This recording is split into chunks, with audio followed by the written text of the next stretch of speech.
하나님께 영광. 이 땅에서는 하나님의 평화가 임하기를 주의 이름으로 축원합니다.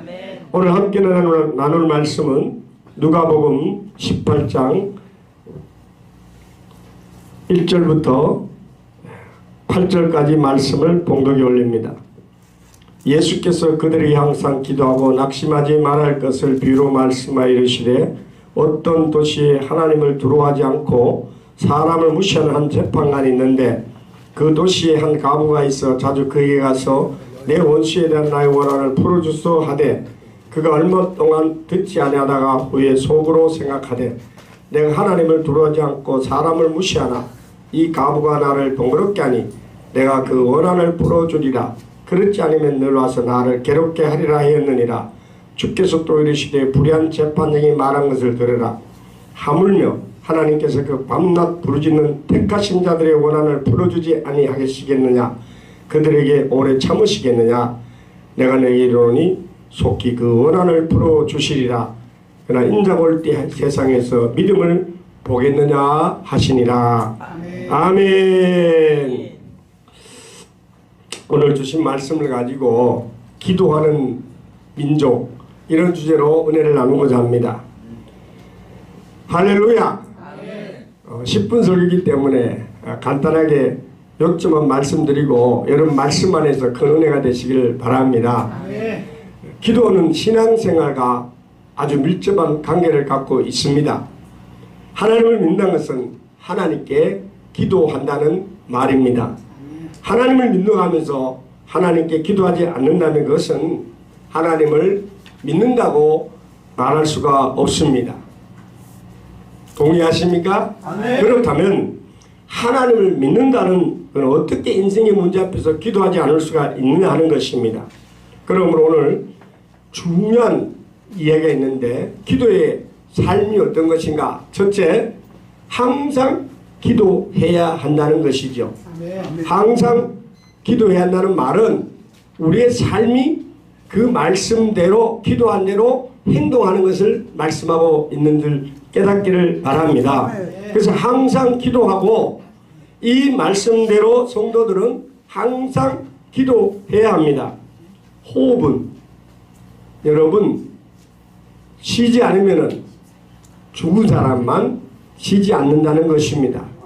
영원히 죽은 사람은 기도하지 않는 사람이지요. 그래서 우리는 기도를 가지고 영혼의 호흡이다 이렇게 말합니다. 성경은 우리에게 또한 데살로니가전서 5장에 보면은 쉬지 말고 기도하라고 우리에게 분명히 가르쳐주고 있습니다. 이것이 그리스도 예수 안에 계신 우리를 향하신 하나님의 뜻이다 라고 분명히 말씀하고 있지 않습니까? 할렐루야. 그럼 왜 우리가 항상 기도해야 하고 또한 쉬지 말고 기도해야 합니까? 기도는 하나님과의 교제입니다. 하나님과의 사귐입니다. 하나님과 동행하는 것이기 때문입니다. 그러기에 하나님을 믿는 사람은 항상 하는 기도를 통하여 하나님과 교제하고 또한 사귀며 동행하는 삶을 살아가는 것입니다. 자, 두 번째로는 기도의 본질이 뭘까 생각해 보니까 낙심하지 말아야 한다는 것입니다. 항상 기도하고 낙심하지 말아야 할 것을 비유로 말씀하여 오늘 예수님은 우리에게 가르쳐 주고 있습니다. 기도의 본질은 항상 기도하는 것인데 그 말씀처럼 항상 기도하지 못하고 낙심할 때가 많다는 것이죠. 여러분 오늘도 그런 생각을 하고 있지 않습니까? 염려하고 있지 않나요? 빌립보서 4장에 있는 말처럼 아무것도 염려하지 말고 그랬어요. 우리가 염려하는 삶은 하나님과 동행하는 삶이 아니라는 것이죠. 그래서 우리는 항상 기뻐하고 항상 기도하는 삶을 살아야 될 줄로 믿습니다. 자, 오늘 성경에 보니까 어느 도시에 하나님을 무서워하지 않고 사람들도 무시하는 한 재판장이 있는데 그 과부가 자기의 원한을 그 재판장을 통하여 해결을 받았다라는 말씀이죠. 힘도 없고 백그라운드도 없고 돈도 없는 과부가 그 오만하고 방자한 그 재판장을 통하여 어떻게 원한을 해결할 수 있었을까요? 그것은 바로 끈질기게 해결될 때까지. 할렐루야. 마태복음 7장의 말씀은 구하라 주실 것이요 찾으라 찾을 것이요 두드리라 열릴 것이다 라고 분명히 말씀하고 있지 않습니까?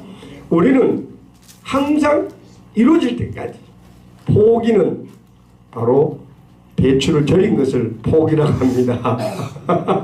그렇기 때문에 절인 배추가 되지 말고 우리는 그 맛있는 김치가 되기 위해서는 익을 때까지, 따라합시다. 응답 받을 때까지.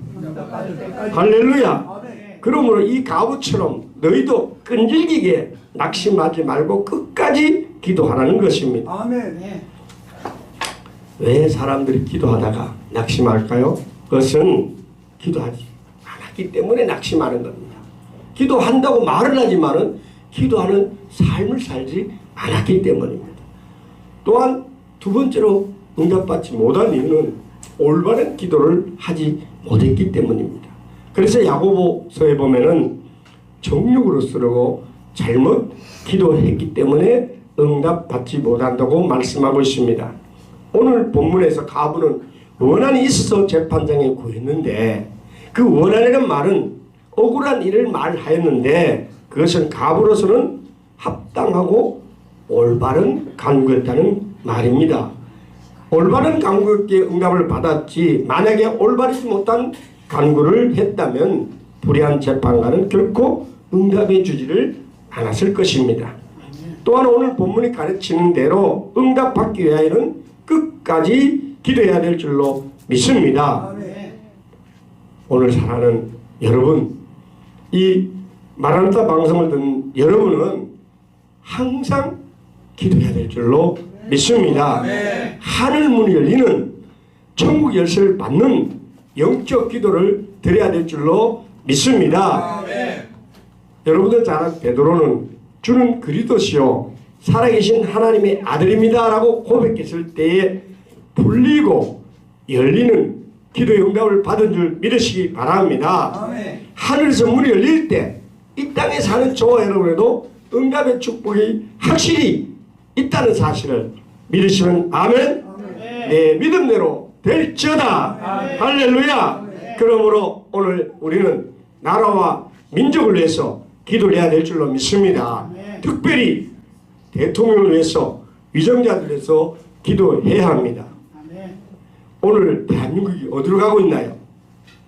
대한민국을 지키기 위해서는 믿는 저와 여러분들이 나라와 민족을 위해서 기도해야만이 하늘의 문이 열리고 이 땅에 자유복음 평화통일이 이루어질 줄로 믿습니다. 우리 마라나타 방송, 이 복음방송 듣는 모든 청자 여러분도 지금 청와대 앞에서 강약에서 기도하는 정강훈 목사님의 그 기도를, 그 선지자의 기도가 이 땅에서 여호수아 장군같이 큰 힘을 발할 때에 대한민국이 변화되고 저 청와대에 도사하고 있는 사다리 세력이, 저 수사파, 종북 좌파가 떠나가게 될 줄로 믿습니다. 그러므로 사랑하는 여러분, 성령께서 인도하시는 역사적인 시간이 되게 해달라고 나라와 민족을 위해서 기도하는 저와 여러분 되시기를 주의 이름으로 축원합니다. 말씀을 정리합니다. 오늘 항상 기도하고 낙심하지 말라고 했습니다. 오늘 분명히 예수님께서 재판장의 비유를 통해서 우리에게 가르쳐 줍니다. 그러므로 오늘 저와 여러분 하나님 앞에 항상 기도하고 범사에 감사하는 삶을 사시길 주의 이름으로 축원합니다. 데살로니가서 5장을 분명히 다시 한번 설명하면은 항상 기뻐하라, 쉬지 말고 기도하라, 범사에 감사하라, 이는 너희를 향하신 우리 주 예수 그 안에 계신 하나님의 뜻이라 그랬습니다. 그러므로 하나님의 뜻은 항상 기뻐하고 범사에 감사하는 삶인데, 그 중간에는 바로 오늘 불의한 재판관의 응답을 받았던 이 한 가부의 기도처럼 끝까지 쉬지 말고 응답 받을 때까지 대한민국이 복음으로 통일되고 이 나라가 세계 최고의 선교 대국이 될 때까지 사랑하는 믿음의 건속들은 함께 기도해야 될 줄로 믿습니다. 네.